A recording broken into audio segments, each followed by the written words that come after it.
First time మియా మియా అన్న అమ్మ అమ్మ అని పిలుస్తున్నట్లు అనిపిస్తుంది. మా వాళ్ళు ఎప్పుడు వెళ్తారా వీటికి పాలు పట్టించాలని మనసుకు అనిపిస్తుంది. ఎవరైనా మంచి వాళ్ళకి వీటిని అప్పచెప్పాలనిపిస్తుంది. అదే పనిగా ఎవరికి పడితే వాళ్ళకి ఫోన్ చేస్తున్నా ఎటువంటి రెస్పాండ్ రావటం లేదు.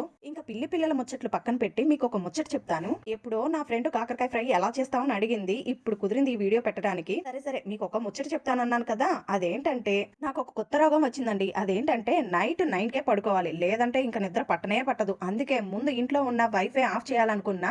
ఎందుకంటే వైఫై ఉన్న దగ్గర నుండి సెల్ ఫోన్ లో వీడియోస్ చూస్తూ ఉంటాను. నా అస్సలు నిద్ర పట్టదు. కానీ నాకు కొత్తగా తెలిసిన ముచ్చట ఏంటంటే మనం పడుకునే ముందు నిజంగానే వైఫై రూటర్ ఆఫ్ చేసుకోవాలంటండి. అది ఎందుకు అనేది ఇప్పుడు చెప్తా. వైఫై రూటర్ అనేక రేడియేషన్ తరంగాలను విడుదల చేస్తాయి. ఈ తరంగాలను విద్యుత్ అయస్కాంత తరంగాలు అంటారు. ఈ కిరణాల వల్ల మన ఆరోగ్యంపై చెడు ప్రభావం చూపుతాయి. ఈ రేడియేషన్ తరంగాలు రక్తపోటు, నిద్రలేమి, డిప్రెషన్ వంటి వ్యాధులు వచ్చే అవకాశం ఉందంట.